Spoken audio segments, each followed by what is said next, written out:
Yo, what is up, YouTube? Welcome back, IR Breezey. Wait, what did I just say? Let's try to rescramble that. Breezey, IR back, welcome. Ah, crap, I messed up. Welcome back, guys. Breezey here, and I got no battle for you guys. It's you battle against some guy who messaged me on YouTube.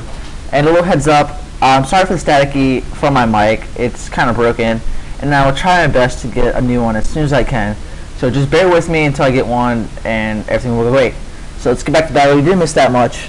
I'm lead off that custom lead Ampipom I showed you guys a little bit a while ago, and he leads off the Rotom, which is a perfect counter to any Apom out there. I go to Tickle. It wasn't effective. He goes for Thunderbolt. Paralyzed me first turn, and that did a shit ton of damage. So I'm predicting the Thunderbolt, switch out to my Torterra, and try to set up a Leech Seed, because I know he's going to switch out because he's locked into the Thunderbolt. And out comes my Heracross. I'm like thinking, oh great, this guy is going to sweep my team. If you're wondering why he brought Heracross, because Heracross is borderline now. It's been for a while, I just haven't checked. And I did allow him to bring one borderline because he was complaining about some shit like that. So I'm going to switch out, predicting a Mega Horn.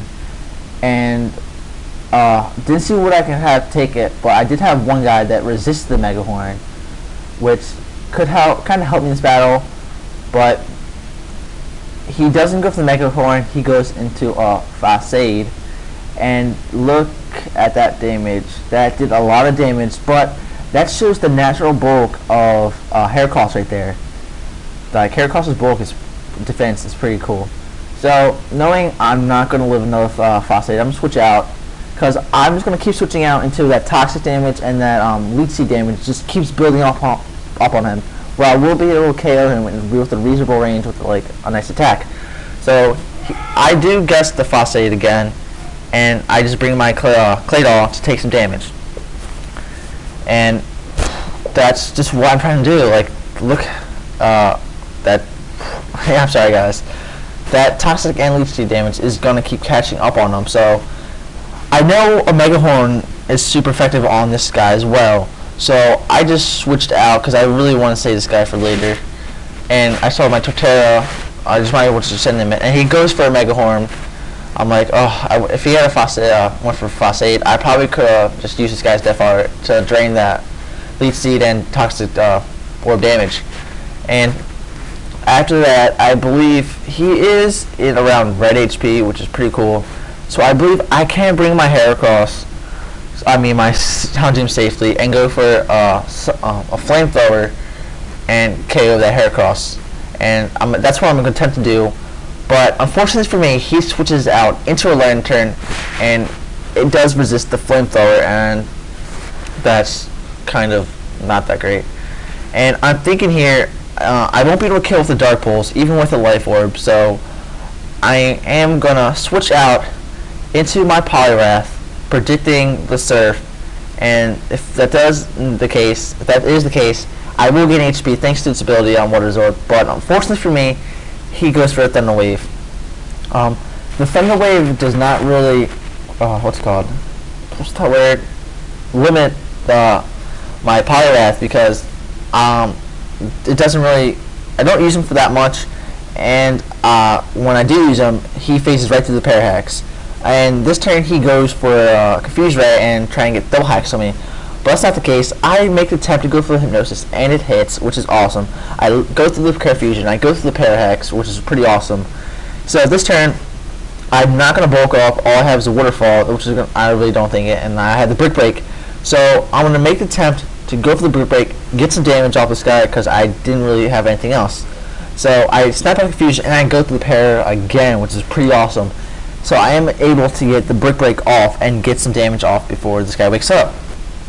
So this turn, I don't think I'm going to get paralyzed, and I think he's going to wake up.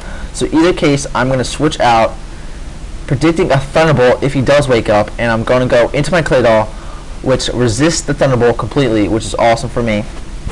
But which is also awesome for me is that he is still asleep. And right here, I find out that I am indeed faster than him. So it gives me the chance to set up some Earth Powers on this guy and limit that HP of his. So I go for one, and it does a nice reasonable amount of damage where I know I can be able to kill it off with one more. and he does stay asleep, which is awesome. So that means I will be able to KO it next turn, and that lantern will be out of my face and won't cause any problems to my team anymore. So 1 Earth Power coming to the face, and he will go down. But it takes a while to think. I'm thinking at this point, I'm assuming that he's either going to stay in or switch, but he does switch and reveals that he has a Fraligator. I'm thinking, oh great, another guy that will be able to sweep my team if he gets a couple Dragon Dances up, because I do not have anything that fast. Sorry, I like re-narrate this like a couple times because people in my family are annoying. So I'm gonna just go for another Earth Power. It probably hits everything on this team with reasonable damage, but he takes a while to think again. So I'm assuming another switch is coming. So I'm like, oh, that's great for me because I will hit something that comes in, and I'm not too worried about that. And I'm really sorry because he does do this a couple times in battle, and it's really annoying. So you guys have to watch through it. So like I said, I go to the Earth Tower and thinking it hits everything, but it doesn't. I totally forget about his lead Rotom, which is a real pain in my ass. So I really can't do anything to that. He really can't do anything to me. He has a Shadow Ball, but he has a trick. I'm like, oh crap, he has the trick, damn it. But I just go for my Stealth Rocks. And now that I'm thinking of it, the trick really didn't matter because I do have a Scarf Pokemon thanks to the trick, and I do have Explosion on the Claydol, so a Scarf Explosion kind of would help me in the battle if I needed it. So I just switched out because I really couldn't do anything and just used my Ampipom as Death Fodder because it really couldn't do anything except for like knock off Pursuit, which I didn't get a chance to use. So I'm now going to go into my Houndoom, try to go for the Sucker Punch, and try to get some damage off this guy. So I do for the Dark Pulse, and this guy takes another while to think again, which really irritates me when I'm trying to narrate this. So he goes out into a Lantern. I don't know if he predicted the Sucker Punch or not, but I won't do anything. But the Stealth Fox does lower down his HP, so I am able to get the Dark Pulse on the next turn, and that will be the end of the Lantern. And he thinks again. I don't know what this kid does, if he wasn't there or not. This really gets out the annoying throughout the battle. I'm pretty sure it's annoying for you guys too, just listening to me narrate when nothing's happening in the battle. So why don't we just sing the Jeopardy song while we wait? I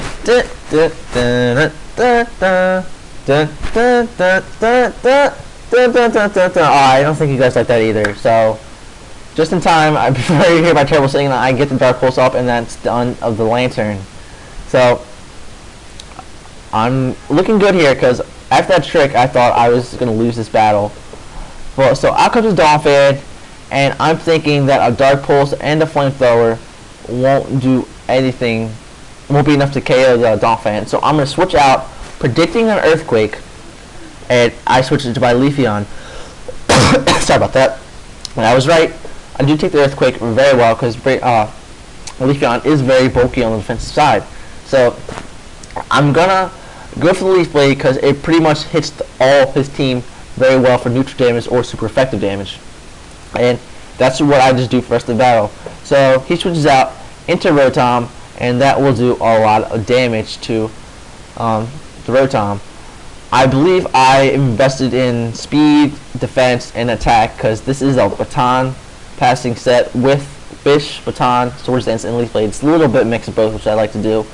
And I will be able, I am faster because he doesn't have the Scarf anymore, and I will be able to KO him with another Leaf Blade. But that's not the case. He switches out into a Porygon 2, his last wall, I believe, and it's going to take a Leaf Blade not too very well because I think he thought he could have took it better, but that's not the case.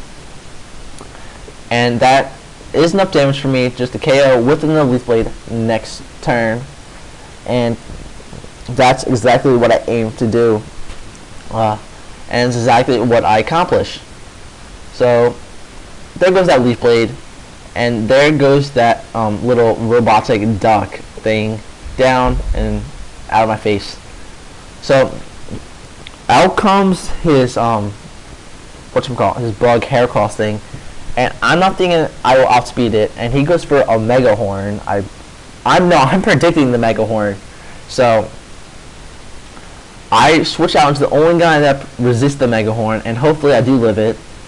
And I am right, he does go for the Mega Horn, and once again, I resist it, and just the natural bulk right there, because this is invested in HP, and not HP, I think. And that's good for me, because he will die next turn to the toxic damage.